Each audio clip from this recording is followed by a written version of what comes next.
ভারতে বদনাম তারাই করেন যাদের নাম করে রাহুলকে আক্রমণ মোদির। কয়েকদিন আগে আমেরিকা গিয়ে বিজেপির বিরুদ্ধে সরব হয়েছিল রাহুল গান্ধী। এমনকি শিখদের নিয়ে লোকসভা বিরুদ্ধে দলনেতার মন্তব্যের বিতর্ক বাধে। এবার নাম না করে রাহুলকে বিঁধলেন প্রধানমন্ত্রী নরেন্দ্র মোদী। বললেন, যাদের মন ঘৃণা ভরা তারাই ভারতের বদনাম করবে।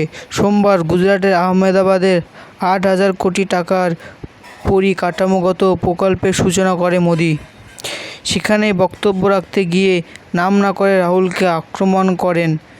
বলেন, কিছু ব্যক্তি দেশের স্বার্থের বিরুদ্ধে কাজ করছেন। প্রধানমন্ত্রীর কথায় নেতিবাচকতায় পূর্ণ কিছু ব্যক্তি ভারতের ঐক্যকে আঘাত করতে চাইছে। তাদের মন ঘৃণায় ভরা। তারা ভারতের গুজরাটের বদনাম করার কোনো সুযোগ ছাড়ে না।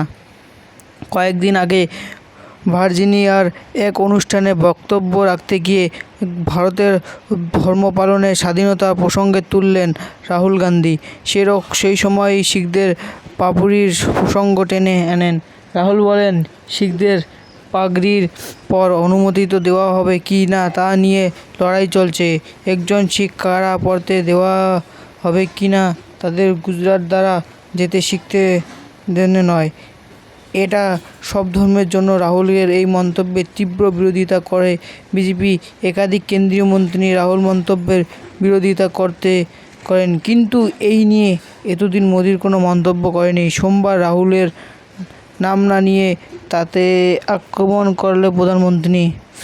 জম্মু ও কাশ্মীর নির্বাচন প্রচারে অনুচ্ছেদ 370 ফিরিয়ে আনার প্রতিশ্রুতি দিয়েছে কংগ্রেস ও ন্যাশনাল কনফারেন্স। এই প্রতিশ্রুতি নিয়ে দুই দলের নিশানা করে মোদী। এই সঙ্গে প্রধানমন্ত্রীর পদে তৃতীয়বার শপথ নেওয়ার পর বিরোধীরা তাদের নানা বিদ্রূপ করেন বলে মন্তব্য করেন। তারপরেই সাধারণ মানুষের উদ্দেশ্যে প্রধানমন্ত্রী বলেন, আমি যদি বেঁচে থাকি তাহলে আপনাদের জন্য, আর আমি যদি নিজেকে বলিদান দেই তাহলে আপনাদেরই জন্য দেব।